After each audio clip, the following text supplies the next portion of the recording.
Good afternoon, Packers fans. Aaron Nagler here with your Packers Daily Chat, coming to you live on the Cheesehead TV social channels. It is Draftmas Eve. I hope you're all ready for all that is going to transpire starting tomorrow night right across the street. And fair warning, they have been testing some audio this afternoon, so you might hear some music or some announcements or some video being played in the background. It is ringing out throughout the neighborhood here on Shadow Lane. So apologies for that if that occurs. But, man, it has really picked up a notch here in Green Bay today, the day before the draft. And I do want to give a quick shout out to everyone who showed up at the Bay Park Square Mall for our event this afternoon. That was a lot of fun. Big thanks to Andy Herman, Tom Grossi, and Matt Ramage for joining me and talking Packers, talking draft, talking the draft being in Green Bay, and for going through our mock draft. That was a lot of fun.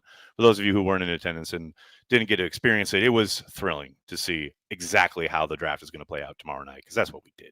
We predicted all 32 picks correctly, including the Packers taking Shamar Stewart, which I know so many of you would be so thrilled about. So it was a lot of fun.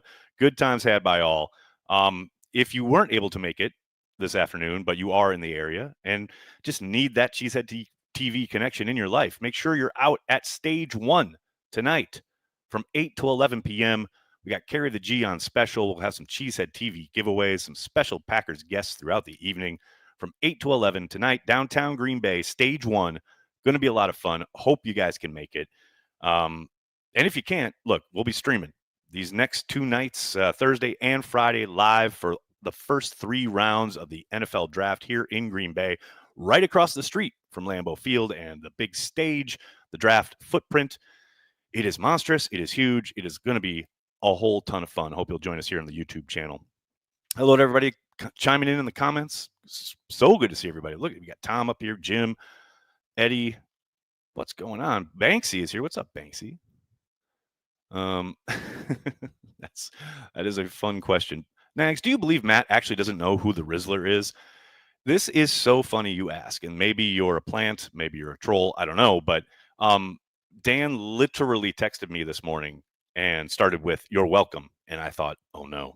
And then he sent me the clip of LaFleur with the guys on Pardon My Take and the whole Rizzler clip. And he said, this is what we do with our allotted time with an NFL head coach. We talk about the Rizzler. And I said, to your point, Matt had no idea who that was. Let me tell you a little secret. I had no idea who that was. So, yes, I believe Matt probably didn't know. And look, if you've never talked to LaFleur, you find out very quickly he doesn't have a ton of outside interests outside of ball. And that's not to say that he doesn't have them. He has a few. But, yeah, he's not living online. And him not knowing who the Rizzler is totally tracks. And like I said, I had no idea who the Rizzler was. So, yes, I completely believe it. Yeah, so that said, speaking of Matt LaFleur, obviously the draft is important each and every year. And this class, we've talked a lot about the fact that it would be great if they had a few guys who could step in and be starters and contributors. But outside of the draft, pulling back a little bit, man, this is an important season for both Brian Gutekunst and Matt LaFleur. And it's something I talked a little bit at the tail end of my conversation with Justice this week. I understand, the draft is the crowning achievement for Mark Murphy on his way out the door, right? And this team in the transition from Aaron Rodgers has certainly probably been a tad ahead of schedule with the fact that they've made the playoffs 2 years in a row, went from 9 wins to 11 wins, though we all know their struggles against the better teams in the league last year. But given the fact that Mark Murphy will be retiring this summer and Ed Policy will be taking over somewhat in the middle of the contracts for both the GM and the head coach, who both report to Ed Policy or will be, this is a very important year for these two to enable that kind of engender that confidence in Policy to say, look, we're headed in the right direction, right? I do not think for a moment that Policy is going to come in and rip it up, right, and completely change anything and everything. But I do think this first year under Policy's kind of watch is going to be extremely important for Matt and Brian to show their new boss that they are headed in the right direction, that this is a franchise and a program taking that next step, becoming more than just the youngest team in the league that is overachieving and making the playoffs. They have got to show, to Brian's point at the end of the year presser that he had, the ability to control football games and not always having these necessary moments of we got to make a frantic comeback because things fell apart early in the game. And I don't think there's any one thing responsible for that, but it certainly was a hallmark of their team last year. They have got to show that they have moved on from that. They have figured some things out as far as obviously on the offensive side of the ball, but also defensively in certain situational parts of the game. You have to show that you're learning from your mistakes and stepping forward. And if you're unable to do that, and if it does look like they're somewhat stagnating or, God forbid, even taking a step back, then you got to think Ed Policy might start having second thoughts and or exerting a little bit of pressure on these guys. Again, I don't think, even regardless of what happens this year, I'm not sitting here saying Ed Policy is going to put them, quote, on the proverbial hot seat. But I do think it's a very important season for Matt and Brian to show that what they're doing is working and they are growing and continuing to develop as a program after this, the ripping of the Band-Aid, trading Aaron Rodgers and going super young. They have somewhat overachieved these last 2 years, but they've got to continue the forward momentum of their football program. And hey, a big part of that starts right here, Lambeau, the draft tomorrow night. Very excited. And I'm very excited to talk to all of you fine folks here on Packers Daily in the comments section. What's going on, everybody? We've got a bunch of super chats, and we got Eddie chiming in. Thank you for being a Care of the G Club member. Does a number one wide receiver need to be the best in the room or just play the X position?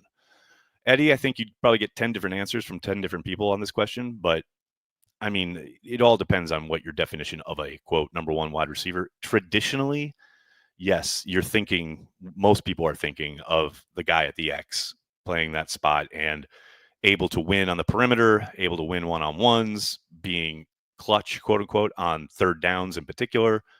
I don't think you necessarily have to be in that position, but traditionally that's where it's occurred. But look, man, it could be they add to the perimeter, right, at the wide receiver group in this draft and then end up feeding Jaden Reed in a way they didn't last year. And then by proxy, Jaden Reed becomes the, quote, number one, even though he's not typically playing the X and much more of a slot guy. But, man, he did break Sterling Sharp's reception record his rookie year, for a rookie in his, first season.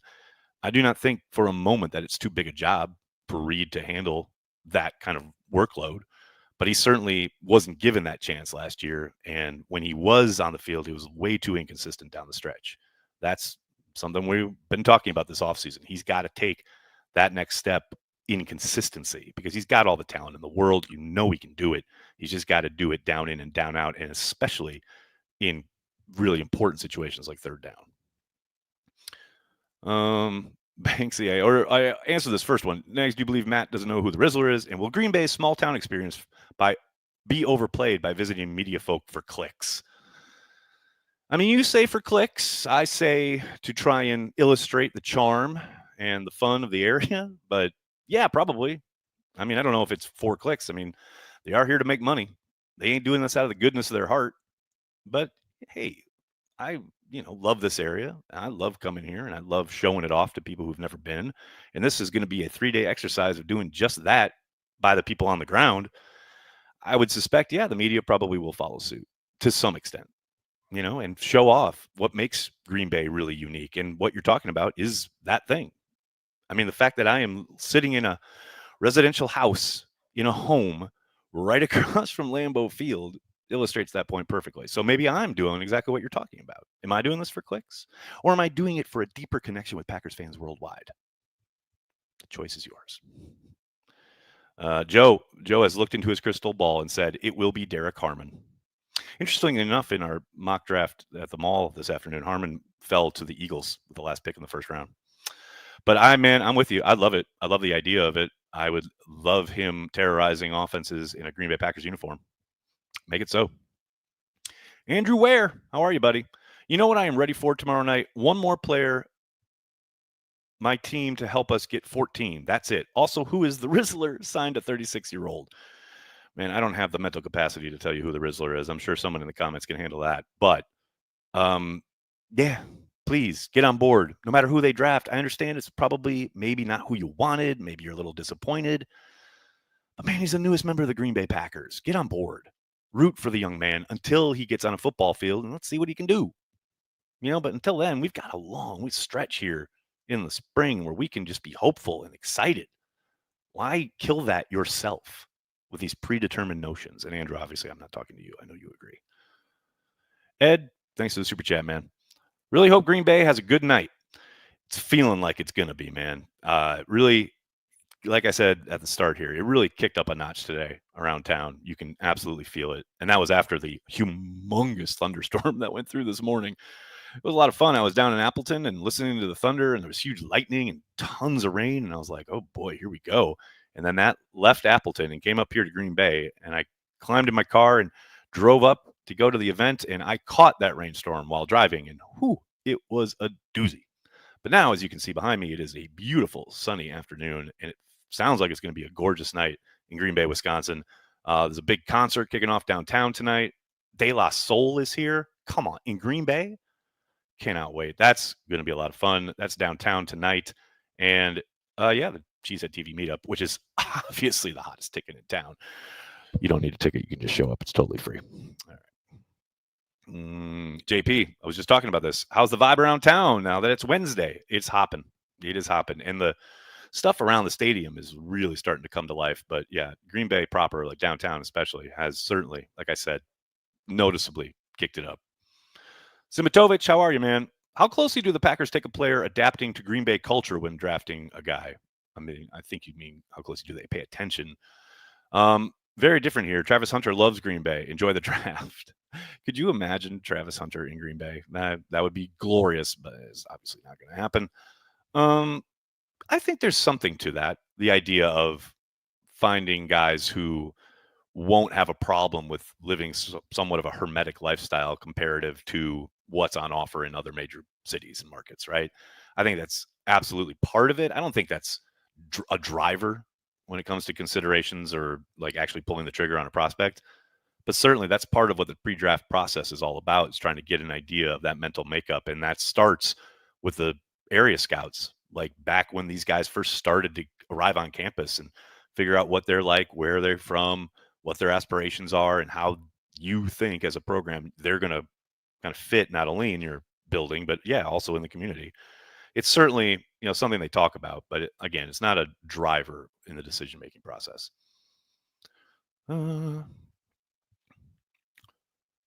What's up, Chet? How are you, man? Thanks for checking out the stream on Facebook. I remember literally reading Pro Football Weekly to get my content 20 years ago. We come a long way. God bless you, Nags. Man, the old Bushbaum days, that was the Bible.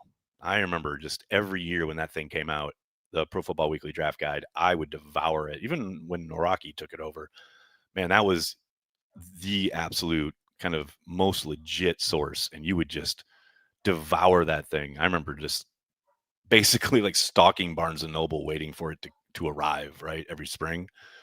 Man, that's a blast from the past. And you're right.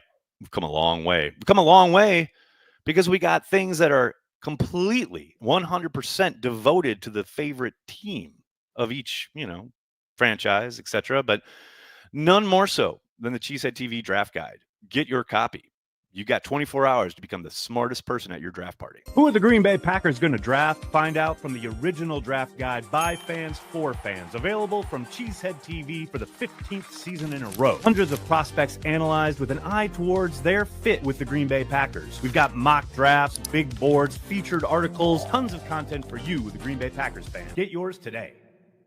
That's right. There's a link in the description of the video, people. Get your draft guide. It's a digital download. You'll get it instantly, PDF right to your computer. You can start tearing into it right now, tonight, prior to tomorrow's draft. Get on it, people. JP, thanks for the super chat, man. I bet you'll be able to hear the AJ Hawk chants all the way from the McAfee show set tomorrow. I mean, I haven't heard officially where their set's going to be, but I think you're probably correct. I know they're going to be in the draft footprint, and undoubtedly when AJ appears, local legend, you will definitely hear the chants. No doubt about it. Simatovich, I like it. How about that Craig Yoho guy? I mean, he can sling it, right? I'm liking what I see so far. That's an interesting question, Bob. Hey, Nags, are you a New Jersey resident? No, I am a New York City resident. But I was just in New Jersey to go to medieval times with my daughter. How's that? Jaguars are really going to take a running back top 5 and continue to be terrible. That's so funny you mentioned that. We were talking about that at the mall event today, like how all of a sudden this is the buzz, right? That they're going to take Genty. Man, I'll be surprised. I understand new coach, new GM, and they got an offensive mind, play caller, etc. on their head as their head coach. Man, I would still be shocked. I mean, it's the Jaguars, so yes, the Jaguars going to Jaguars maybe, but I can't fathom a new general manager in 2025 making his first selection for his dream job. He's got it, and now he's going to take a running back at 5. Never say never, right? It happens every year. Things that you don't expect and you think are crazy. So I'm not saying it's impossible, but man, it would be surprising. Oh, Soder, hell yeah. Delivery of my Packer report was always like 2 weeks behind. Pro Football Weekly was more prompt. 100%. I would get weekly every week. I almost call it a pamphlet, but it was paper, right? And it came to your mailbox every week. But yeah, I remember Corey was subscribed to Packer Report, and we would get his Packer Report subscription usually the day before, which was about last Sunday's game. We'd get it the next Saturday. So we'd pour over it, see if there's anything we missed, right? But yeah, the delivery of content has gotten a little bit more timely, no doubt about it. Bo, I love this question. Any thoughts on Luther Burden? I understand he is a somewhat polarizing prospect, right? I think you've heard a lot about what he can't do. I love what he can do. I do think he's got a lot of potential and could really help a team from the slot. I'd be absolutely shocked if the Packers were in on him. But yeah, again, I come from that school. Don't tell me what he can't do. Tell me what he can do. Now, I know he's getting a lot of buzz about possibly going in the first round. That feels really rich to me, but that's just to me. Beauty's in the eye of the beholder. Carl, how are you, man? Thanks for the super chat. Hey, Nags, just wanted to say I hope things go smoothly for you, Corey, and Cheesehead TV team. I'm okay with whoever the Pack picks first. Carl, that's such a healthy attitude. And look, I don't ever want it to seem like I'm just killing anybody who wants a certain prospect. I get that idea, and you are Godspeed, right? I just think it's a lot healthier and a lot kind of more positive to, kind of free yourself of that. I'm with you, Carl. Like, I'm good with whoever they select. Now, there are selections I'd enjoy and probably get more excited about than others. But man, I'm not going to condemn anybody the minute they're taken. I'm going to let it play out. Just how I work. Brandy, thanks for the super chat. I would have given out a bunch of 50-year-old weirdo shirts and have them surround the Pat McAfee broadcast. Yeah, I thought about doing some kind of stunt like that, but look, it is, you guys know, I talk about this all the time. It's not about me. It's not about Cheesehead TV. It's about those guys in there. It's about these kids, and they are kids still, I'm sorry, who are realizing a lifelong dream when they hear their name and they walk across that stage. Any beef or nonsense that's going on online, especially between me or anybody else, means absolutely nothing this week, and really pretty much any week. But I did have the thought, I'm not going to lie, I am human. I did have the thought of doing some kind of stunt like that, but A, it's not worth it. And B, like I said, it's about them. These are the people we're here to celebrate. It's certainly not some random internet beef. Let's see what we got here, folks. Aaron, you do so much work for us. Has the level of work you now do regarding the Packers hurt your love of the Packers now that it's a job? I've gotten this question a few times over the years. No, not really. I mean, it certainly has me looking at the team and the franchise in a different light because I know certain things or people associated with the team, and I certainly have a different kind of handle on how it works and what they're doing. But yeah, no, man, I've absolutely, if anything, this has increased my love of the Green Bay Packers. I do get a little tired about narratives surrounding the franchise and some of the anger and like negativity and pessimism that I see associated with the Packers at times. Although I get it, sometimes it is warranted. They're not infallible. They absolutely are not above reproach. But yeah, no, man, I love the Packers. I've talked about it many times. It's like family to me. I was talking to Matt Ramage about that today. And so, I may bitch and moan about certain aspects of the Packers, but if I hear other people, especially other fans talking about, opposing fans talking about the Packers, well, you best, believe I'm going to step up. I'm going to tell you what's what. That's my family back there, And look, I get it. Eventually someone's going to say, and people have before, well, it's a multi-million-dollar industry, like it's just a corporation that thinks nothing of you and blah blah blah. And I get that. You're right. It is a cold ass business and they don't give up what I'm saying over here, what I'm doing or how I feel about them.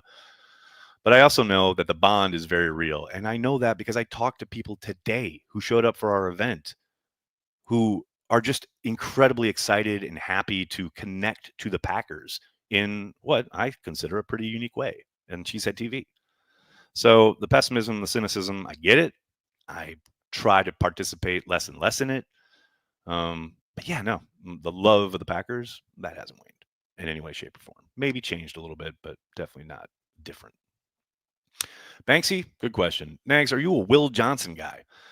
I'd be happy with the pick. I wouldn't be terribly excited with it, but I understand why they would make that selection. I think he's going to be a very good player. I know there are questions, and there always are, especially with a lot of these early corners in this draft. But hey, I've been talking all offseason that they need more talent in that room. So I'm not going to turn around and be upset when they add more talent to that room. I'm fine with that. Ayahuasca, how you doing? Thanks for the super chat. For the first time in a long time, I don't have draft crush, and it's sort of liberating. Just wait for the draft and have new players to root for. I'm for a big guy in the first round, though. Go Pack, go. I think that's a healthy attitude, and I'm with you. I really hope they get someone along the defensive line, and that's what I'm talking about, like the Will Johnson question. Like, I'd like it. I'd understand it.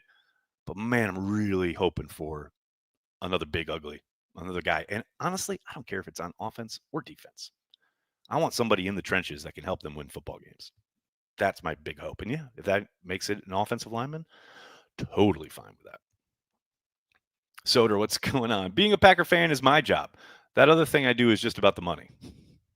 There you go. I love it. I mean, who am I? Who amongst us has not thought this way? Oh, Joe, what's up? Will Green Bay treat Goodell better than other cities? If you mean by that he doesn't get booed tomorrow night, I don't like those odds. I don't think that it will be as ferocious, maybe, but he'll get booed. At this point, it's just tradition, Falco, thanks for the super chat, man. Hey, Nags, longtime listener. Hope you enjoy the next few days. Thank you for everything you do. Thank you, man. Really, really appreciate it. That's very kind of you. Brandy, is Wisconsin out of brats yet? Hell no. All right, buddy, I'm going to have to get going. Cannot thank you enough for hanging out, talking Packers each and every day, Monday through Friday, right here on the Cheesehead TV social channels.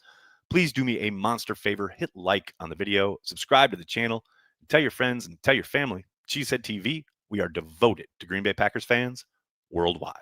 Thanks a lot, everybody. Hope to see you tonight at Stage 1, 8 to 11 p.m. If you're in the Green Bay area, really hope you can stop by, even for a minute. Say hello. The rest of you, thank you so much. I'll see you tomorrow night on the draft stream. Go Pack, go.